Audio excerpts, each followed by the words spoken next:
Hello students, एक बार फिर से आपका स्वागत है मुख्यमंत्री अभ्युदय योजना में। जैसा कि आप लोग जान रहे हैं, हम लोग पढ़ रहे थे kinetic theory of gases and first law of thermodynamics. इसके आपको 4 वीडियो लेक्चर मिल चुके हैं और थर्मोडायनेमिक्स मैंने पूरा कंप्लीट कर दिया। Zeroth law, first law, second law, heat engine, refrigerator, जो कुछ भी थर्मोडायनेमिक्स में है वो हर चीज़ आपको पढ़ा दी गई है। आज हम लोग पढ़ने जाएंगे काइनेटिक थ्योरी ऑफ गैसेस। तो देखिए, काइनेटिक थ्योरी ऑफ गैसेस पढ़ने से पहले आपको थोड़ा सा अन्य चीज़ों के बारे में जानकारी होना जरूरी है, जैसे बॉयल्स लॉ, चार्ल्स लॉ। ये 2 लॉ पहले हम लोग देखेंगे। उसके बाद देखेंगे एवोगैड्रो हाइपोथेसिस, वहाँ से हम लोग आइडियल गैस की इक्वेशन बनाएंगे और उसके बाद हम लोग पहुँचेंगे postulates of kinetic theory of gases. फिर उसके बाद VRMS वगैरह काफ़ी चीज़ें हैं, सब बारी बारी से देखेंगे। तो देखिए, बॉयल्स ने क्या बताया कि अगर टेम्परेचर कांस्टेंट हो, क्या हो, टेम्परेचर अगर कांस्टेंट हो तो जो वॉल्यूम होता है वो प्रेशर के इन्वर्सली प्रोपोर्शनल होता है। और उसने ग्राफ बना के दिखाया कि अगर आप P और V का ग्राफ बनाएंगे तो ग्राफ कुछ ऐसा बनेगा। ठीक है ना, कैसा, ये।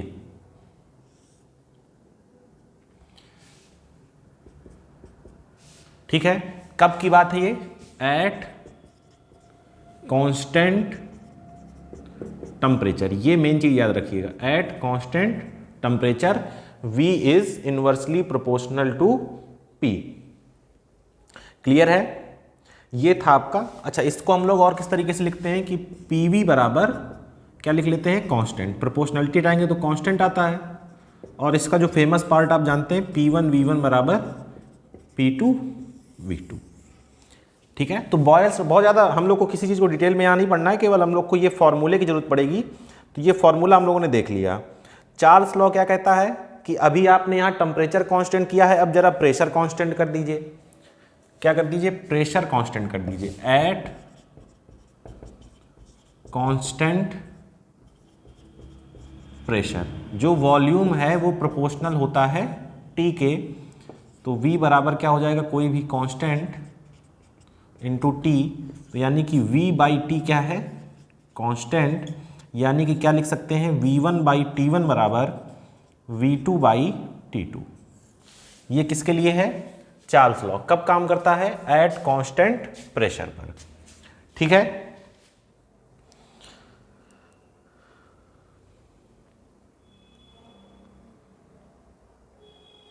उसके बाद देखिए हम लोग को क्या पढ़ना है, एवोगैड्रो हाइपोथेसिस। इसको जरा नोट कर लें, एवोगैड्रो हाइपोथेसिस। हम लोग आइडियल गैस इक्वेशन पढ़ने जा रहे हैं। उसके लिए ये कहाँ से ऐसी बनी आइडियल गैस इक्वेशन जो आप पढ़ते हैं, PV बराबर nRT, उसका बेसिक इंट्रोडक्शन है ये।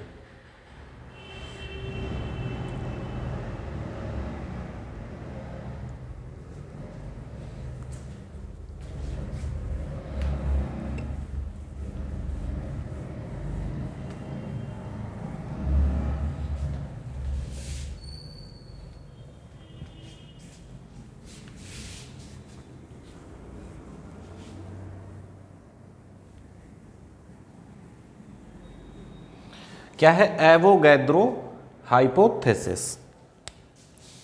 एवोगैड्रो एक साइंटिस्ट थे।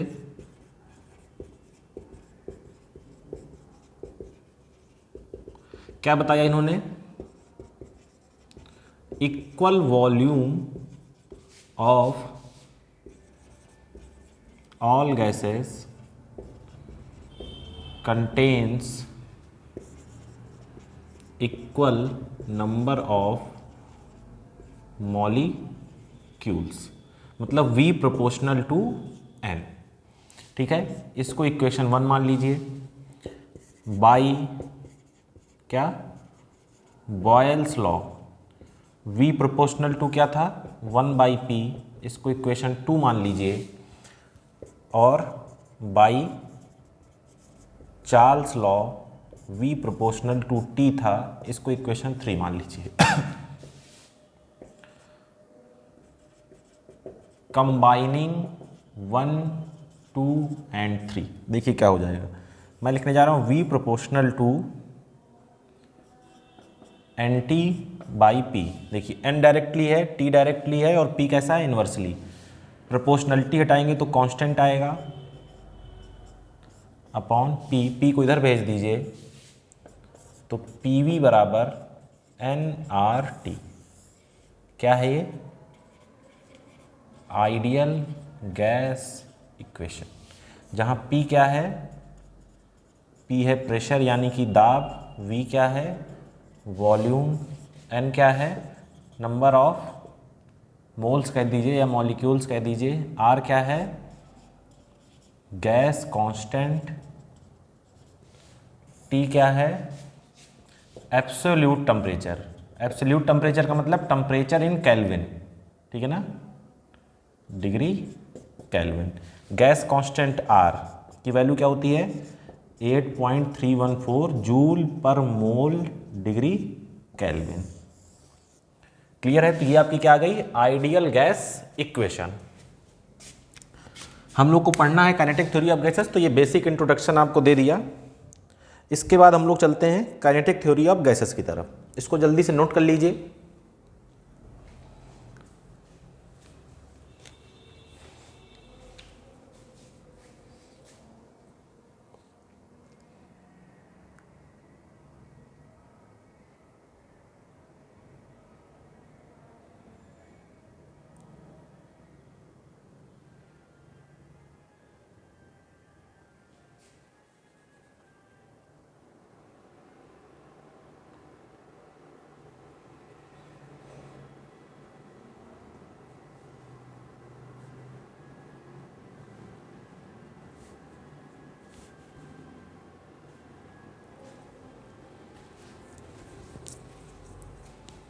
तो postulates of kinetic theory of gases, चलिए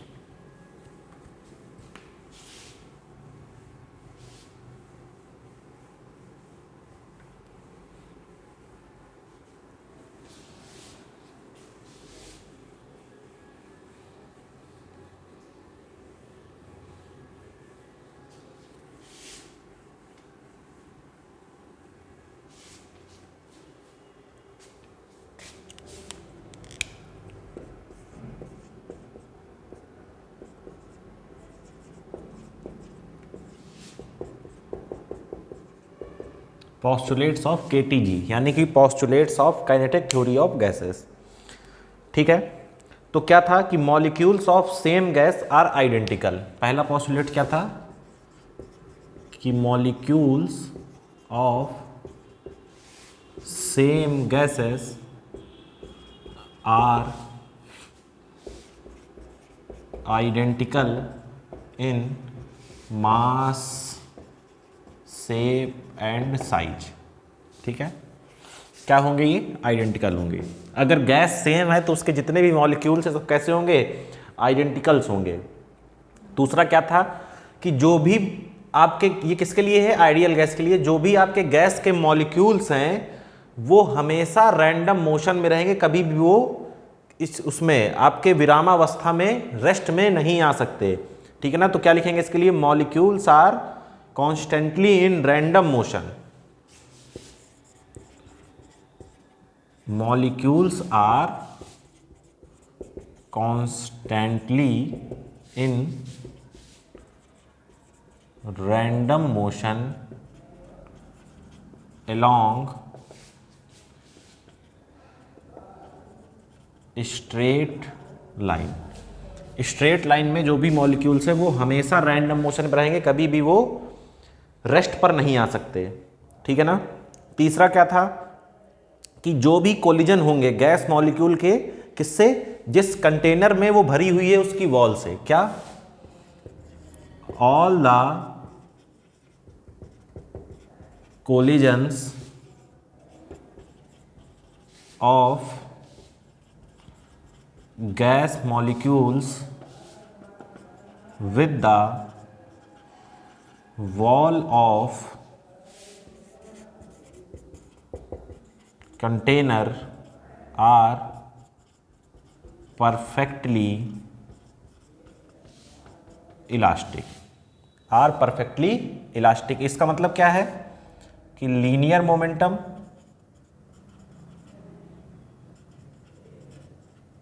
क्या रहेगा, conserve,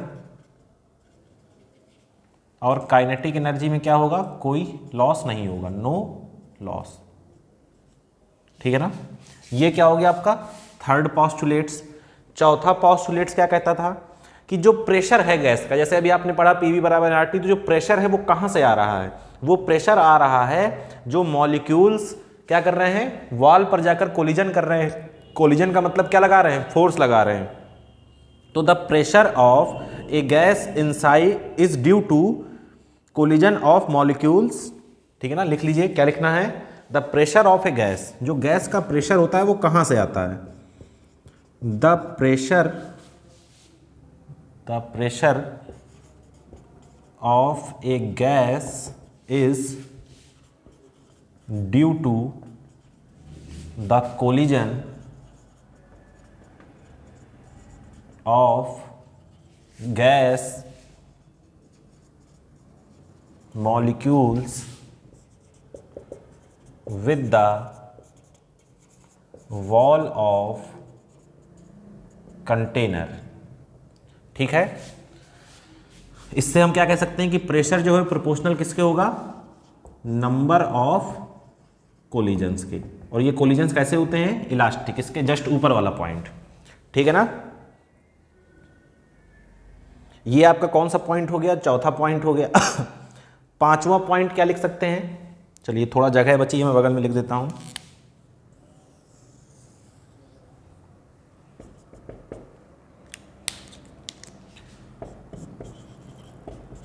the kinetic energy of gas is depends only on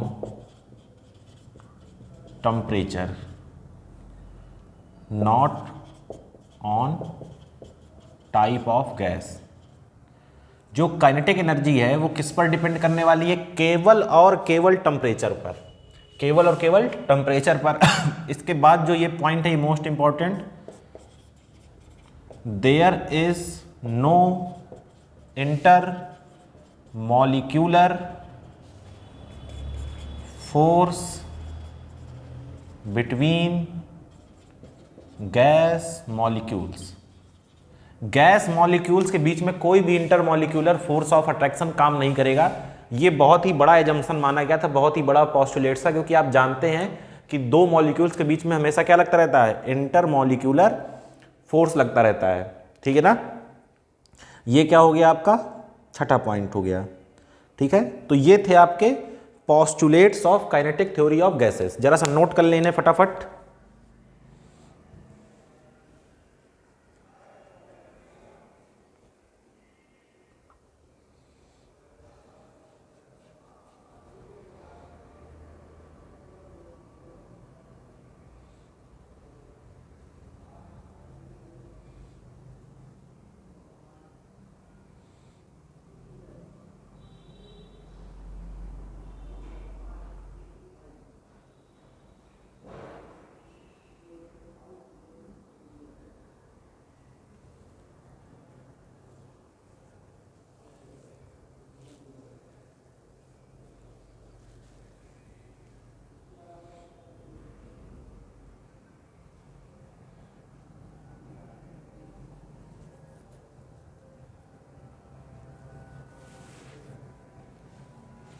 note करने से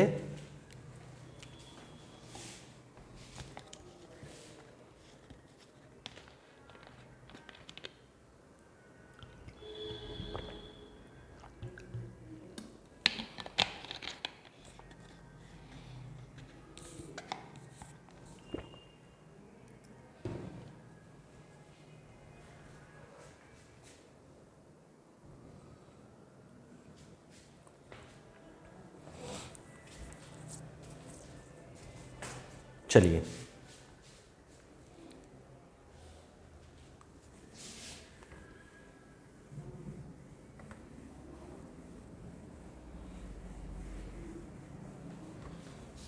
अब देखिए कुछ फॉर्मूले हैं जो आपको याद करने हैं। डेरिवेशन करने का कोई यूज नहीं है, ना तो इतना समय है अपने पास कि हम डेरिवेशन करें।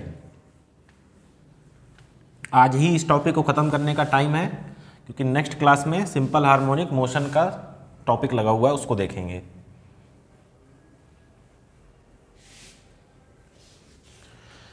ठीक है, तो देखिए क्या पढ़ना है। देखिए एक होती है काइनेटिक गैस इक्वेशन,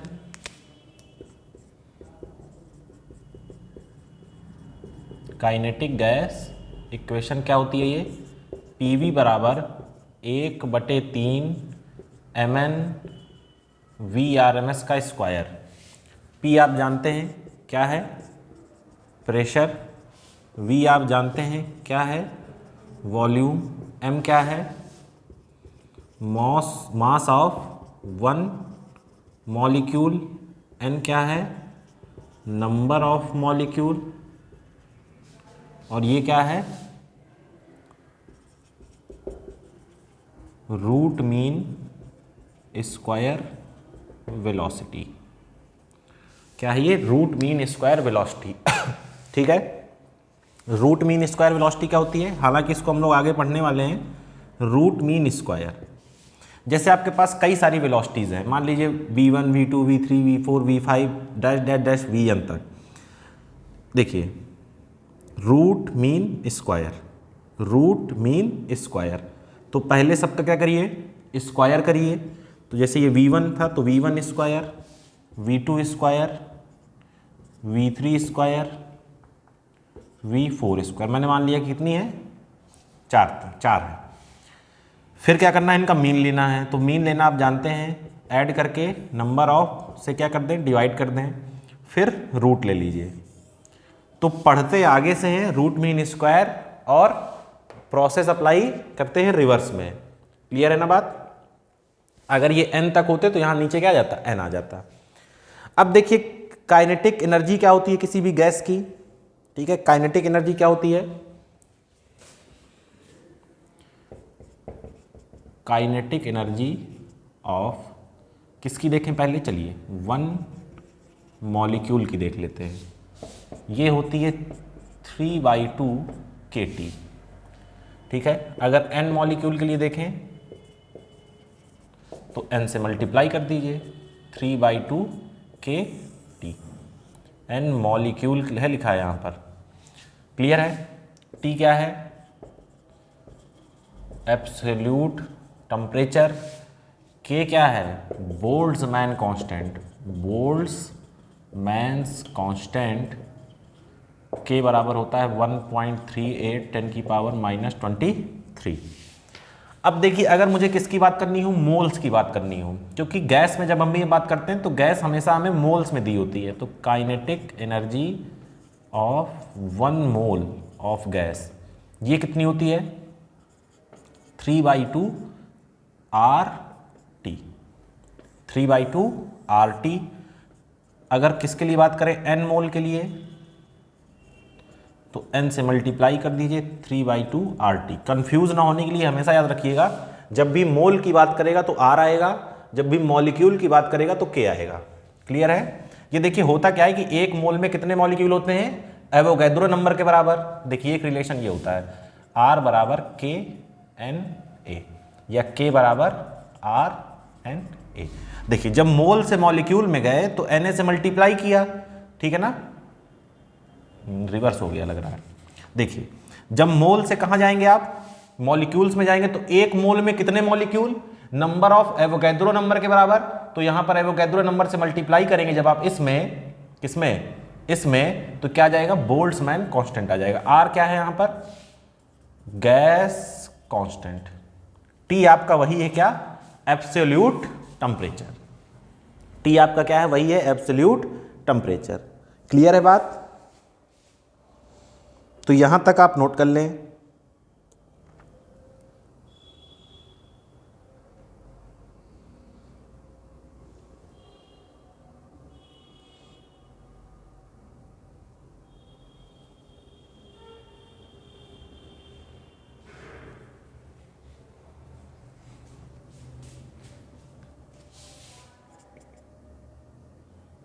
सही तो लिखा था ये, ठीक है, R बराबर KNA।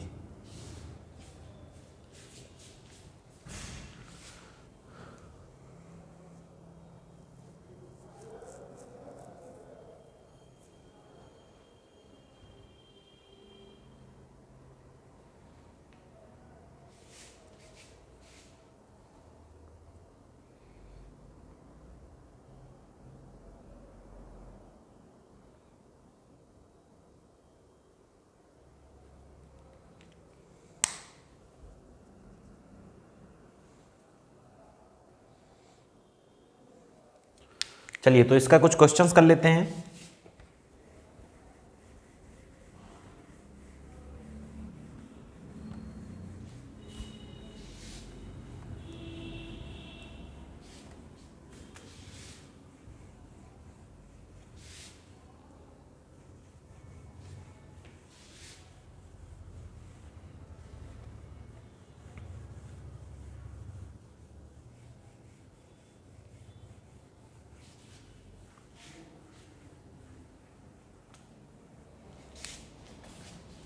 चलिए तो क्वेश्चन एक लिख लेते हैं।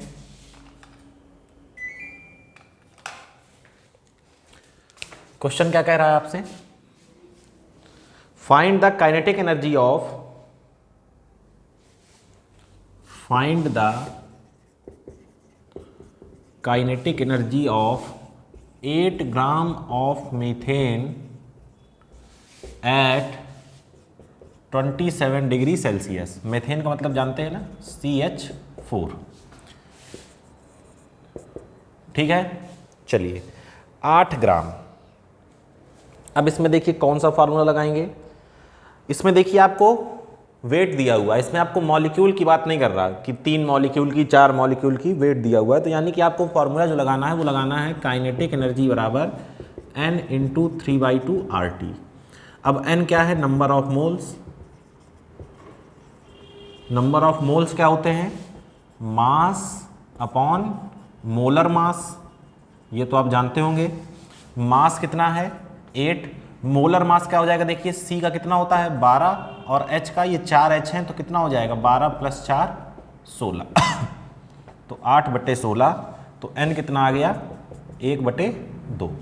चलिए वैल्यू रख दीजिए, तो K बराबर 1/2, 3/2, R कितना होता है 8.314 और T 27 डिग्री सेल्सियस। तो 27 डिग्री सेल्सियस केल्विन में बदलेंगे तो कितना हो जाएगा 300। ठीक है, अब इसको आप सॉल्व कर सकते हैं आराम से, इसमें कोई दिक्कत वाली बात नहीं है। देखिए ये लगभग देखिए 2 दूनी 4 और लगभग ये कितना हो जाएगा 4 और ये 4 दूनी 8, 2.2 के आसपास आएगा क्या 2284। हाँ ठीक है, इतने के आसपास ही आएगा। और ये 3 9 कितना हो गया 900 हो गया, और ये 2.2, तो देखिए कितना आ गया, ये हो जाएगा आपका 90 × 22, तो 9 दूनी 18, 9 दूनी 18, 1 19 और ये 0। सही है। किस में आ गया, जूल में। लगभग इतना आएगा, लगभग इतना आएगा, क्योंकि यहाँ पर हमने थोड़ा सा अप्रॉक्सीमेशन ले लिया है।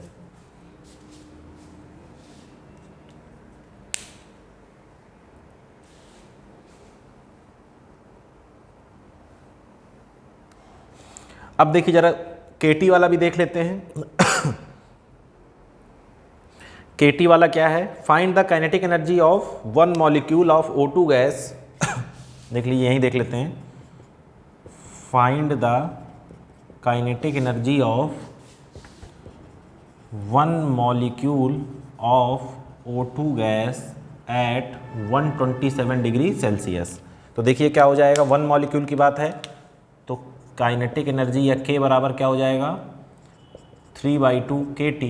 तो 3/2 ये कितना होता है 1.38 10⁻⁻23 और ये कितना हो जाएगा 400।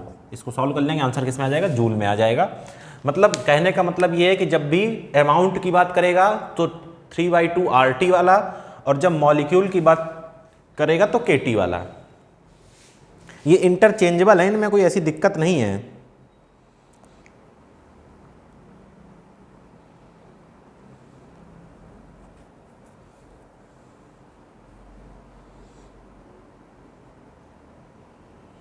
ठीक है, तो चलिए इसको मिटाते हैं।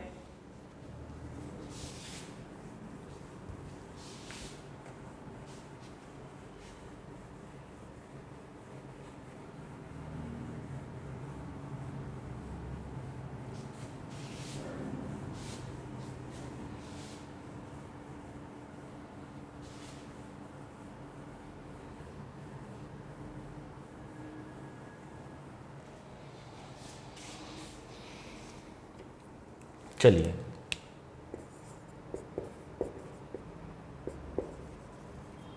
एट व्हाट टेम्परेचर, किस टेम्परेचर पर the kinetic energy will be half of its value at 127 degree Celsius.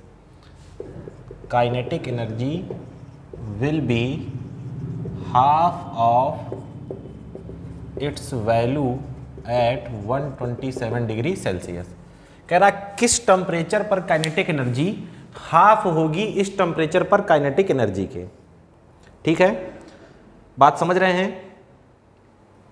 तो हम मान लेते हैं let at T temperature kinetic energy will be half of that temperature.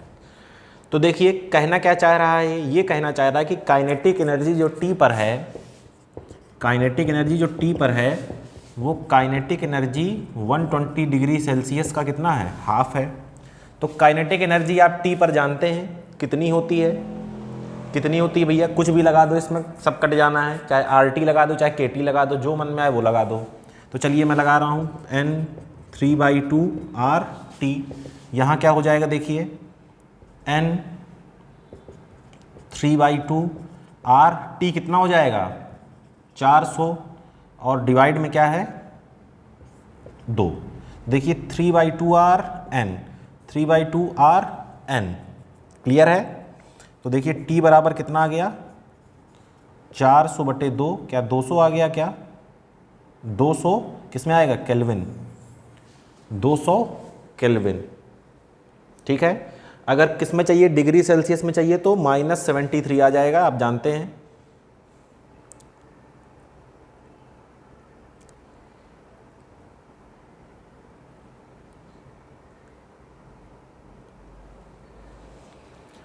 चलिए नोट कर लीजिए, फिर हम लोग अब पढ़ने जा रहे हैं VRMS के बारे में, रूट मीन स्क्वायर वेलोसिटी के बारे में।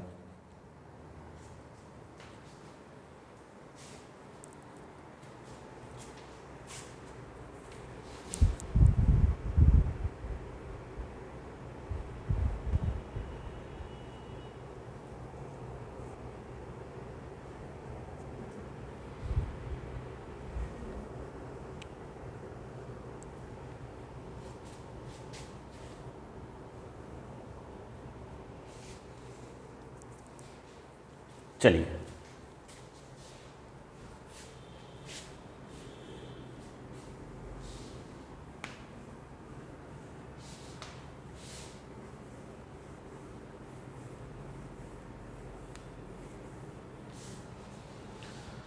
रूट मीन स्क्वायर के लिए चलिए एक दो फॉर्मूले ड्राइव कर लेते हैं, छोटे छोटे हैं। ठीक है, चलिए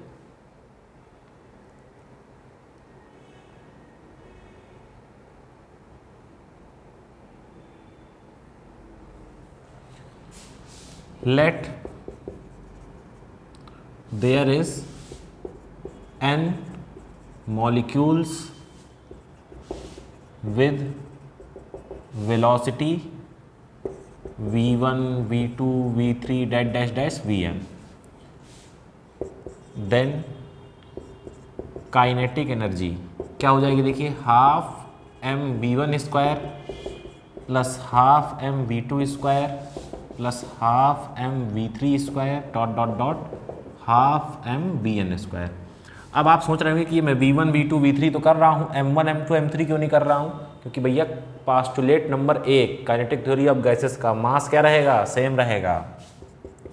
हाफ m कॉमन ले लीजिए, v1 square plus v2 square plus v3 square dot dot dot vn square, n से मल्टीप्लाई n से डिवाइड, तो m इंटू n से मल्टीप्लाई कर दिया, v1 square plus v2 square plus dot dot dot vn square में n से divide कर दिया। अब देखिएगा जरा हाफ m इंटू n, क्या मैं इसको VRMS का स्क्वायर लिख सकता हूँ? क्या मैं इसको VRMS का स्क्वायर लिख सकता हूँ? क्यों लिख सकता हूँ? VRMS क्या होता है, इसी चीज़ का अंडर रूट हटाएंगे तो क्या आ जाएगा, स्क्वायर आ जाएगा। क्लियर है? अब काइनेटिक एनर्जी अगर मैं किसके लिए लिखना चाहूँ, 1 मोल के लिए लिखना चाहूँ, काइनेटिक एनर्जी किसके लिए लिखना चाहूँ 1 मोल के लिए, तो काइनेटिक एनर्जी 1 मोल क्या आ जाएगा देखिए, हाफ m। अब यहाँ क्या हो जाएगा, Na और VRMS का स्क्वायर। हो जाएगा कि नहीं हो जाएगा? बिल्कुल हो जाएगा, ठीक है, बिल्कुल हो जाएगा। इस स्मॉल m इंटू Na, देखिए स्मॉल m क्या है, एक का मास, Na क्या है, नंबर ऑफ क्या है आपके मॉलिक्यूल्स। तो अगर मैं इनका मल्टीप्लाई कर दूं तो क्या मैं टोटल मास लिख सकता हूं? देखिए, तो काइनेटिक एनर्जी बराबर स्मॉल m इंटू Na को मैं लिख रहा हूं हाफ कैपिटल M VRMS का स्क्वायर। काइनेटिक एनर्जी होती क्या है, 3/2 RT बराबर 1/2 MVRMS स्क्वायर, 2 से 2 मर गया, VRMS स्क्वायर कितना आया, 3RT/M। तो VRMS कितना हो जाएगा, √3RT/M। क्लियर है बात? M यहां पर क्या है, मोलर मास, ठीक है ना, टोटल मास, ठीक है ना। अच्छा क्या है और देख लीजिए, सिंस PV बराबर nRT फॉर 1 मोल, PV बराबर RT, तो यहां जरा लिख दीजिए, RT की जगह PV लिख दीजिए, RT की जगह PV लिख दीजिए। तो VRMS बराबर √3PV/M। इसको देखिए क्या मैं ऐसे लिख सकता हूं, 3P और बटे M/ρ, सॉरी M/V, ये V चला जाएगा ऊपर। M/V क्या होता है, डेंसिटी, तो √3P/ρ। एक ये फॉर्मूला है और एक ये फॉर्मूला है। नोटिस करने वाली बात ये है कि इस फॉर्मूले से आप ये कह सकते हैं कि VRMS directly proportional to √T, but इस फॉर्मूले से आप P और रो के साथ इसका कोई रिलेशन नहीं बता सकते, क्योंकि ये दोनों, अगर ये P चेंज होगा तो साथ में रो भी चेंज होगा, तो कोई डायरेक्ट इसका रिलेशन साथ में आने नहीं वाला कि डायरेक्टली प्रोपोर्शनल है या इन्वर्सली प्रोपोर्शनल है। इस ये रिलेशन ऑलवेज ट्रू। टेम्परेचर बढ़ाएंगे तो VRMS क्या होगा, बढ़ेगा।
ठीक है, चलिए आगे बढ़ते हैं, क्वेश्चंस करते हैं कुछ।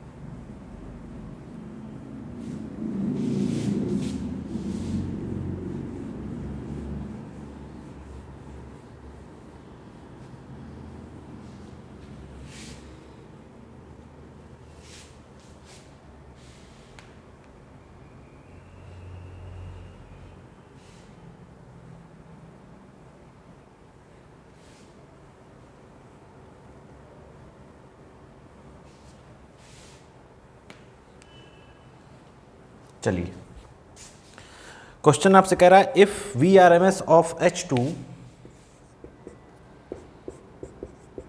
if VRMS of H2 is X at a given temperature,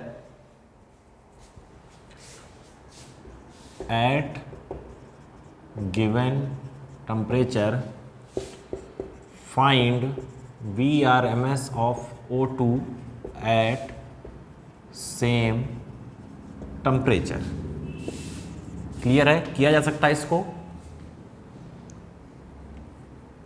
देखिए VO2 क्या हो जाएगा, √3RT upon MO2।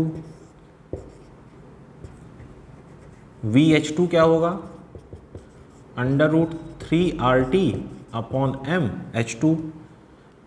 RT 3RT सब खत्म। देखिए क्या बचा, VO2 अपॉन VH2 बराबर √MH2 अपॉन MO2। अब बताइए H2 का मोलर मास कितना होता है, H2 का मोलर मास कितना होता है भैया, 2 होता है क्या, बिल्कुल। O2 का कितना होता है, 32, 8 दूनी 16 दूनी 32, 1 1 2, तो 2 और ये 16। तो VO2 VH2 कितना दिया है, X दिया है, ये कितना आ जाएगा 1/16, कितना आ जाएगा 1/4। तो VO2 X/4, मतलब पहले से कितना हो गया 1/4। अच्छा एक चीज़ आप ये भी समझ सकते हैं कि O2 का मास ज़्यादा है तो उसकी वेलोसिटी कम आनी ही है। ये एक क्रॉस चेक करने का तरीका है कि O2 भारी है तो उसकी वेलोसिटी क्या हो जाएगी, कम हो जाएगी। क्लियर है, नोट कर लीजिए।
हो गया, चलिए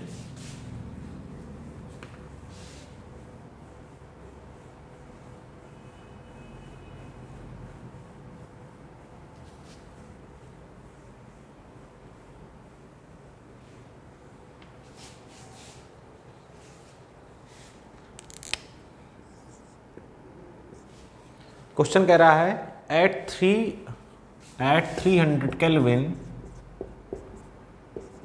VRMS of H2 is same as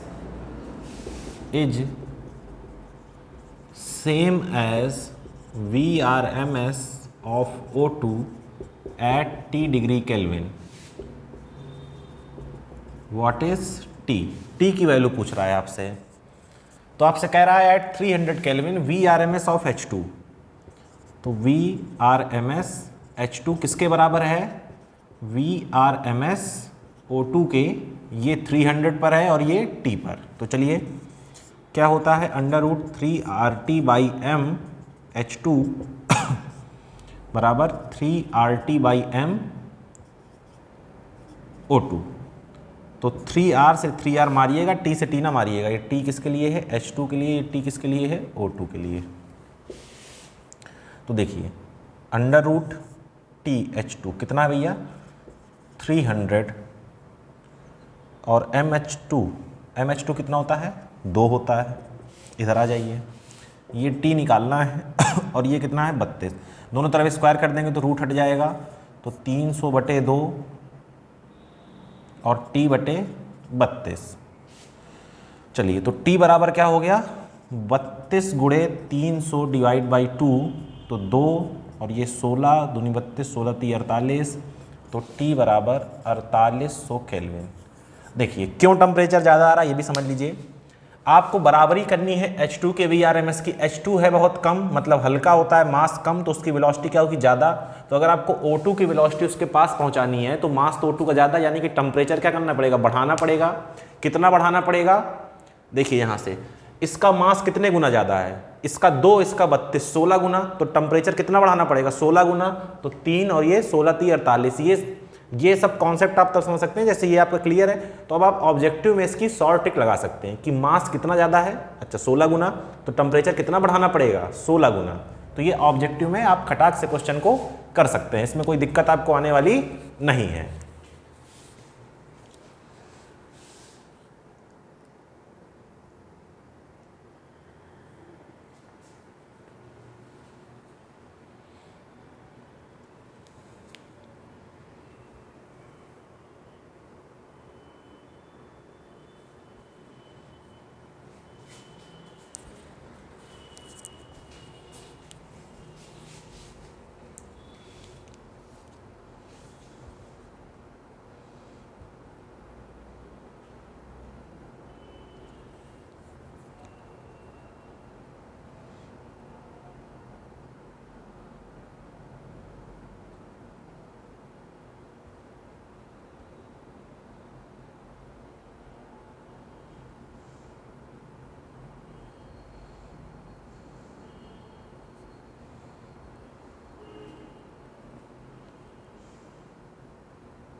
root mean square velocity के जो फॉर्मूले हैं बेसिकली वो मोस्टली आपके फॉर्मूले पर ही आते हैं, कभी इंटरचेंज कर देगा। जैसे अभी आपने एक फॉर्मूला पढ़ा था P और रो, यानी कि प्रेशर और डेंसिटी के फॉर्म में, तो उस पर भी कभी कभी पूछ सकता है आपसे।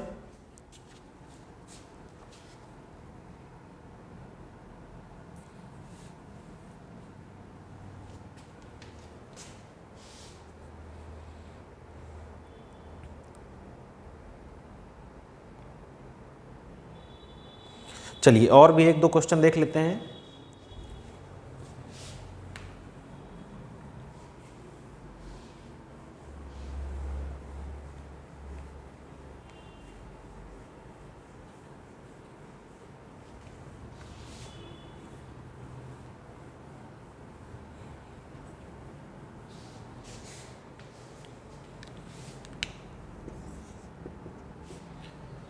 क्वेश्चन आपसे कह रहा है if the RMS speed of methane gas,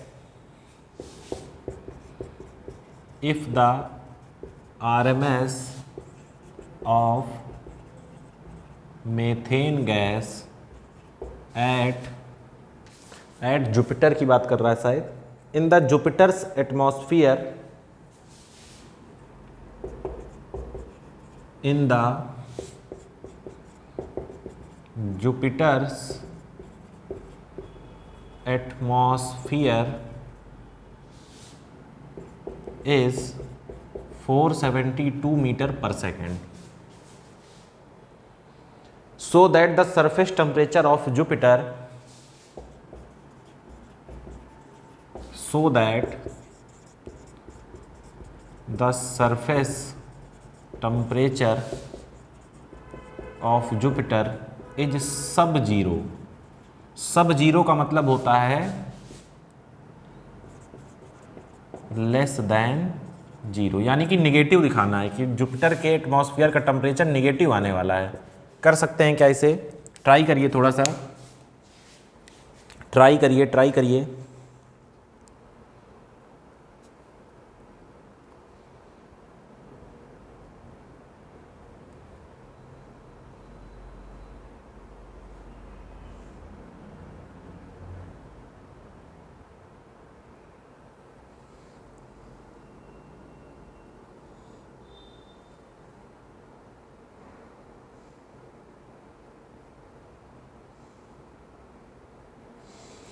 देखिए, आप जानते हैं फॉर्मूला,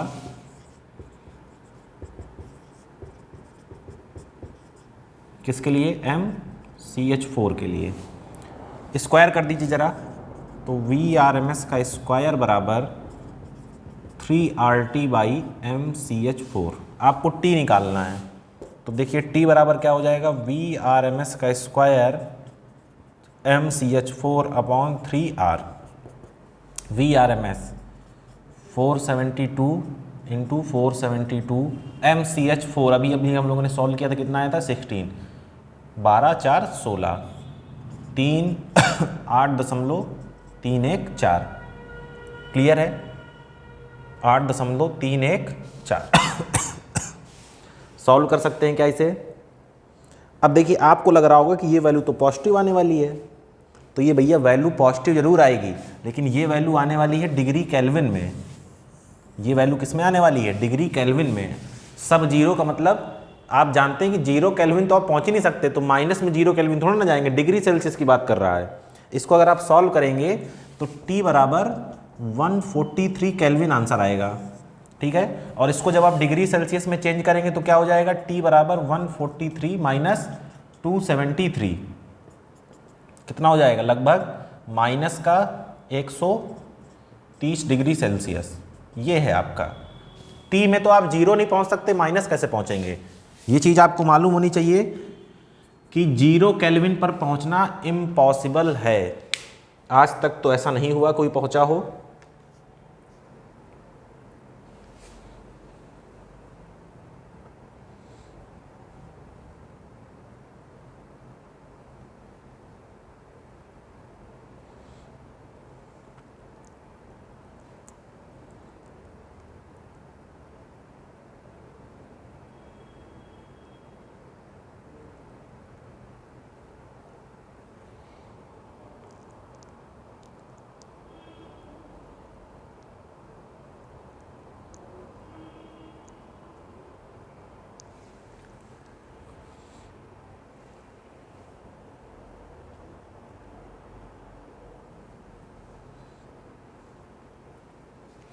क्लियर है? आगे बढ़ा जाए, चलिए।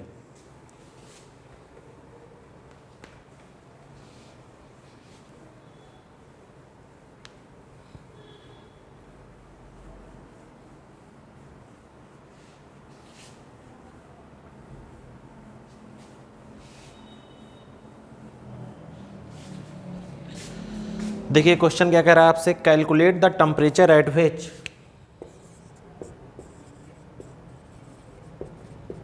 calculate the temperature at which the RMS velocity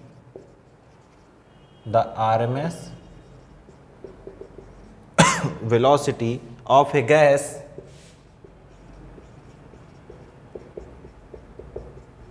triples its value at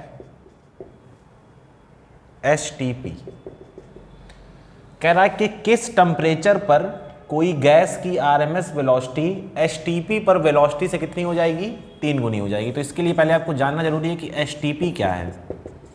STP है स्टैंडर्ड टेम्परेचर एंड प्रेशर।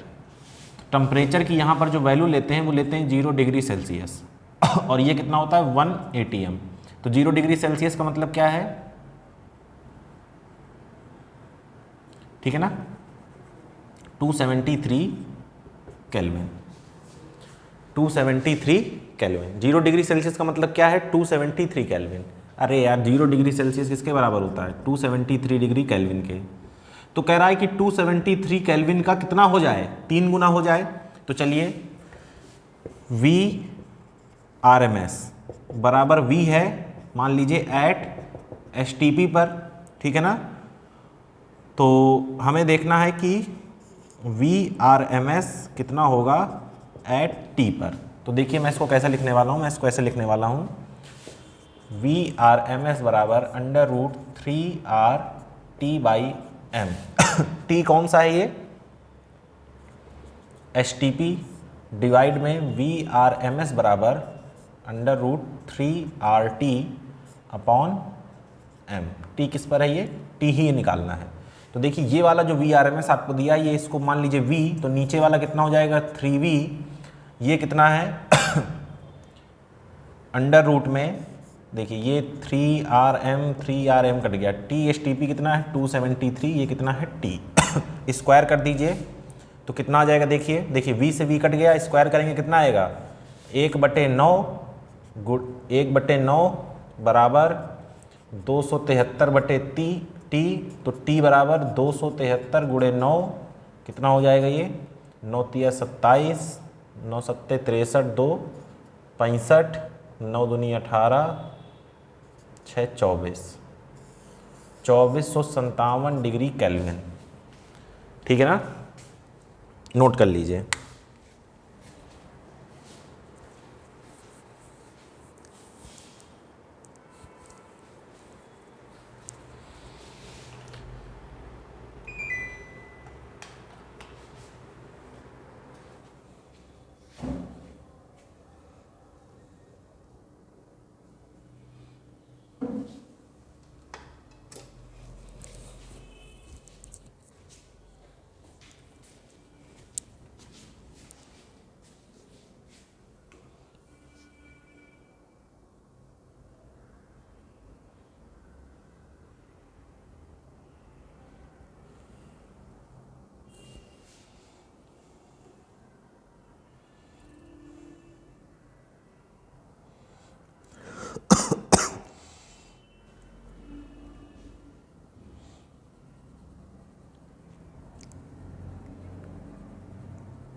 ठीक है, तो चलिए आगे बढ़ते हैं।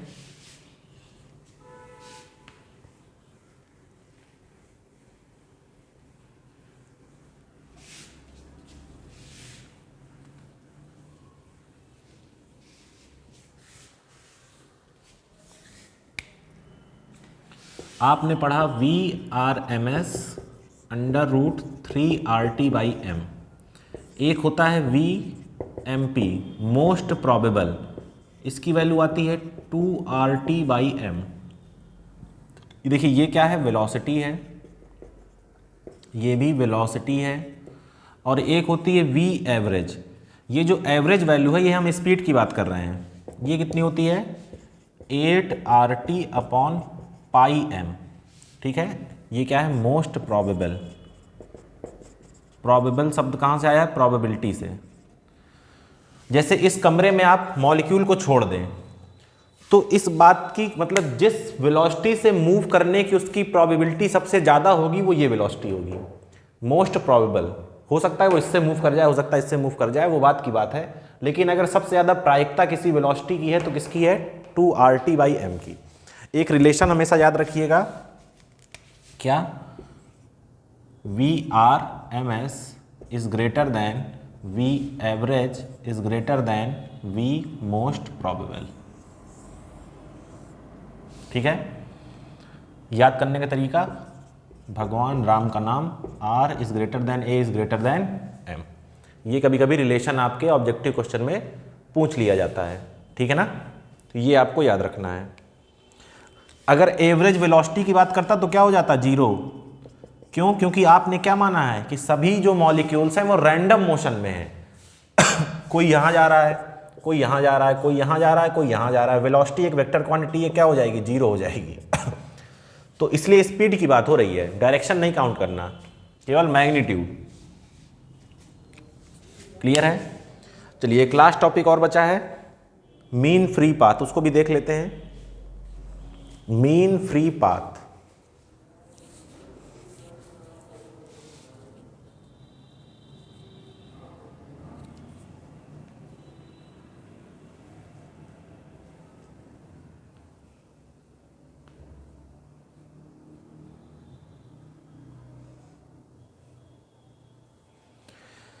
मीन फ्री पाथ, आप जानते हैं कि गैस के मॉलिक्यूल्स हैं, रैंडम क्या कर रहे हैं, मूव कर रहे हैं, तो उनकी टक्कर भी होगी। उसी टक्कर को क्या बताता है, मीन फ्री पाथ, की कितनी डिस्टेंस पर उनकी टक्कर हो रही है, ठीक है ना। तो क्या होता है mean free path, average distance between two consecutive collisions, ठीक है ना। दो कॉन्जिक्यूटिव टक्कर होने के बीच में कितनी डिस्टेंस है, वो क्या है आपका मीन फ्री पाथ। चलिए देख लेते हैं इसको भी।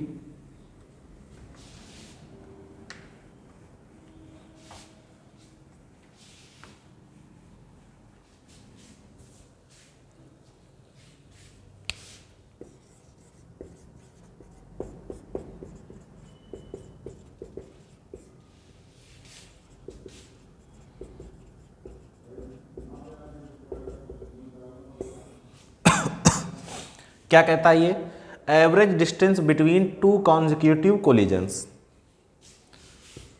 इसको दिखाते हैं हम लोग किससे हैं, लैम्डा एम से।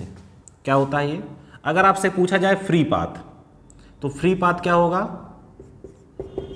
डिस्टेंस, ये अगर केवल ये पूछा जाए, distance between two consecutive collision. Mean free path, mean का मतलब आप जानते हैं क्या होता है, एवरेज। तो average distance between two consecutive collisions, ठीक है ना। जैसे लैम्डा एम क्या हो जाता है, lambda 1 plus lambda 2 plus lambda 3 dash dash dash lambda N divide by N. ये क्या है, मीन निकालने का तरीका, मीन निकालने का तरीका। जब डेरिवेशन हुआ, डेरिवेशन हम लोग नहीं करने जा रहे हैं, तो इसके कुछ फॉर्मूले आए। वो फॉर्मूले क्या थे, लैम्डा एम के जो फॉर्मूले आए वो क्या थे, 1/πd² NV, ठीक है। यहाँ पर d क्या है, डायामीटर ऑफ मॉलिक्यूल, और NV क्या है, number of molecules per unit volume, number of molecules per unit volume. लेकिन इस फॉर्मूले में क्या हुआ कि एक समस्या आई। एक समस्या क्या आई कि जब आपने माना कि टक्कर हो रही है, तो जो जैसे एक मॉलिक्यूल जा रहा है दूसरे से टक्कर करने, तो जब ये फॉर्मूला निकाला गया तो उसमें क्या किया गया कि जो जिस मॉलिक्यूल से टक्कर हो रही है उन मॉलिक्यूल्स को रेस्ट में मान लिया गया, जबकि ऐसा नहीं होता। आपने कहा है कि हर मॉलिक्यूल मूव कर रहा है, तो इस वेलोसिटी की जगह जब हम इसका डेरिवेशन करते हैं तो वहां पर हम क्या लेते हैं, एक एवरेज वेलोसिटी लेते हैं। तो इसके बाद इसका रिफाइनमेंट हुआ, माने कि इसमें सुधार हुआ, क्या, refinement of mean free path. क्या निकल के आया, एवरेज वेलोसिटी में देखिए √2 का एक टर्म आता है, अगर आपको याद होगा, ठीक है ना। चलिए, तो क्या आ जाता है यहाँ पर, कुछ नहीं, 1/√2 ऐड हो जाता है πd² NV, और सब कुछ सेम रहता है। तो ये फॉर्मूला ज़्यादा एक्यूरेट है इसके कंपेयर में। यहाँ पर d वही है आपका क्या, डायामीटर ऑफ मॉलिक्यूल, NV क्या है, number of molecules per unit volume, ठीक है। तो ये क्या है आपका मीन फ्री पाथ। नोट करिए जरा इसे।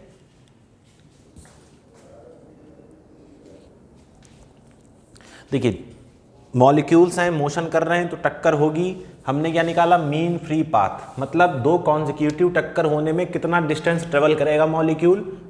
पहले फॉर्मूला ये ड्राइव किया गया था, उसके बाद देखा गया कि नहीं, ये जो एजम्पशन माना गया है कि जो बाकी के मॉलिक्यूल्स हैं वो रेस्ट पर हैं, और केवल एक मॉलिक्यूल को मोशन में मान के हमने क्या किया, फॉर्मूला निकाला। तो हमने देखा कि ये नहीं, गलत आ रहा है, कैलकुलेशन गलत हो रही है, क्योंकि हर मॉलिक्यूल्स क्या कर रहे हैं, मूव कर रहे हैं। तो हम वेलोसिटी, एवरेज वेलोसिटी लेते हैं। तो यहाँ पर एक √2 का टर्म हमने और ऐड कर दिया। तो अब ये क्या हो गया, refinement of mean free path. Clear है बात।